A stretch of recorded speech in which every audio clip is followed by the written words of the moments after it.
Welcome back to Budget Auto. If you saw my last video, you know that Brooklyn and I are staying in rural Costa Rica. I had just got done showing you guys the condo that we were staying in, and I explained a little bit about the condition of roads that we had to take our Toyota Yaris through to get to and from the condo to the beach, to the market, and I made this famous last words, if you will, statement. That way, now the condo doesn't have an address, but we did get some GPS coordinates, so that was kind of a cool way to find it. We were kind of worried when we finally get here. We pulled off into a 3.5 kilometer stretch of absolutely dirt, muddy because it's the raining season, and not smooth at all road with our little Toyota Yaris. And hopefully we don't get stuck ever. We're not going to.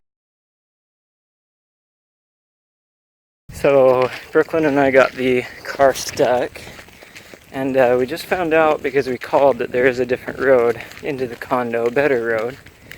But unfortunate for us, our caretaker is out for a couple days. His friend said we were too far away. We're only like 4 kilometers from the condo. And yeah, we couldn't get any help from the landowner. Or I guess I should say, she told us a few people to call, but we couldn't get any help from her contacts. And so here we are walking down the road. Let me flip my camera. As you start back on the road, kind of where we were walking to, it doesn't seem like it's going to be that bad. And so you're like, oh yeah, the car will make it. I mean, even the landlady of the condo told us that you'll probably be fine in a car, just go slow. So anyways, we rented a car and then we drove down this road, and I'll show you just up ahead why it was a bad idea. But we've driven successfully down this road 3 times now. No, twice now. Once to the condo, once out, and I'm not gonna do it again, thankfully, because apparently there is a better road that we just didn't know about. So anyways, I'm gonna show you guys the road as we come up. Hopefully we can get someone at the condo that we trust a little bit more than just a random person to come help us pull the car out, and yeah, we'll see how today goes. So that's right, Brooklyn and I ended up getting the car stuck in Costa Rica. We were actually headed to Playa Tamarindo from Matapalo, where we were staying, and of course, like all tourists, we chose to follow our trusted Google Maps and our GPS to take us there. However, it once again directed us down the cattle trail that we took to get into the condo. I'm going to put some pictures up of that trail right now so you guys know what conditions we had to drive through. We actually made it through that cattle trail and then turned right down another very, very muddy and very, very dirt road to head towards Playa Tamarindo, saying that we were only about 12 kilometers or 12 minutes away from the beach.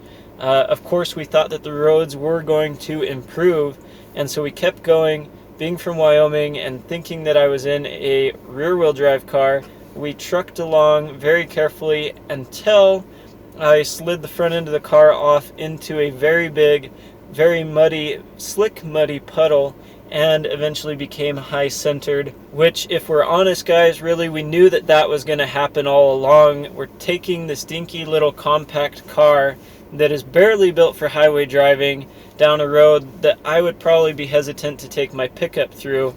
So can you blame us for getting stuck? So me and Nate were going to the beach in Tamarindo, and we come across this road. It's like crap awful, and we are most definitely stuck. And Nate's salty because I told him to keep going. Now, the situation became, we're sitting here in the middle of nowhere in Costa Rica.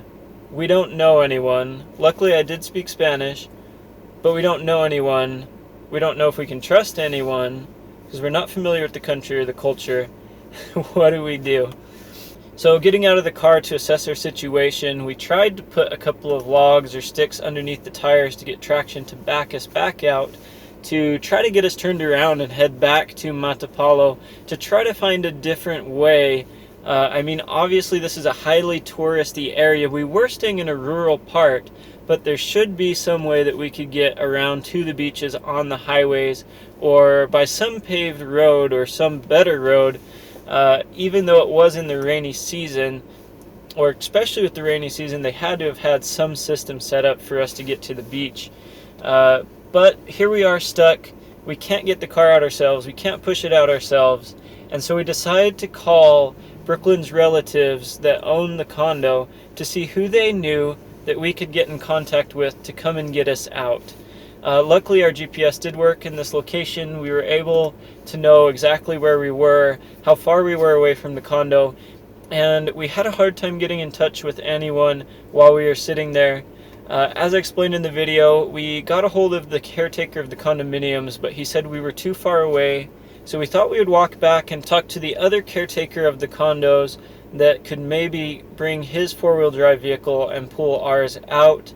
So we walked back 3 kilometers to the condo through the rainforest on this very wet and muddy cattle trail. If I have any clips or videos, pictures of that, I'm going to show them right now. And we made it back to the condo, where we received a phone call from the condominium's owner, who said that the caretaker was going to come and help get us out.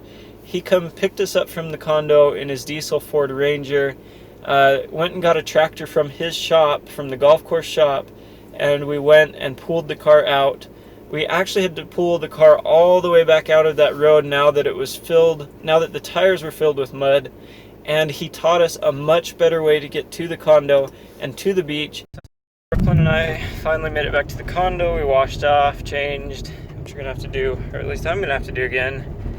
Some friends of the people that own the condo helped pull us out with their tractor and truck, so we're following him right now. And let me show you guys how muddy the car got. Alright, so we're in the Hilux, and yeah, everything's a little bit muddy. I'm hoping we didn't do too much damage to this car.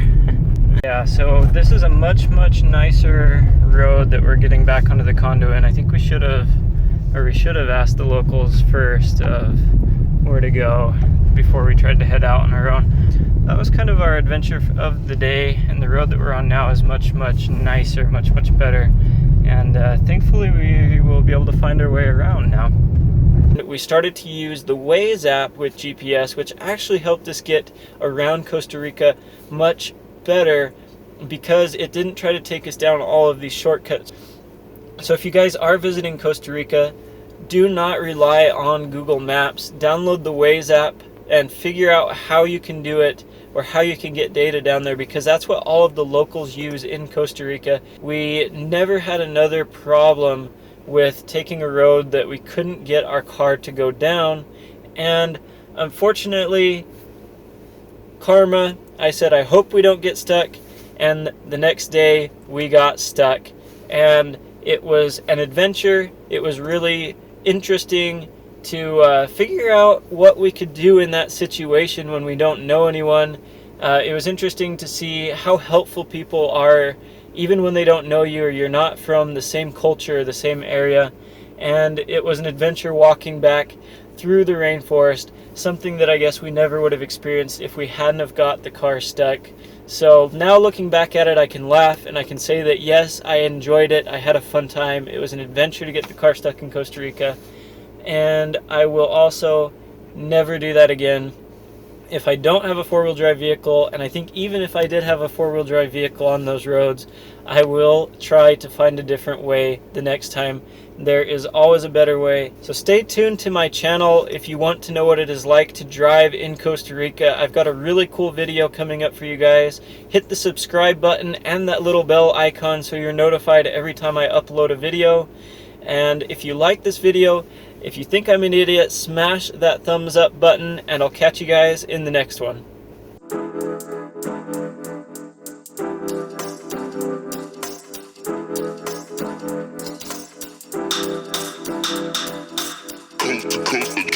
Next level.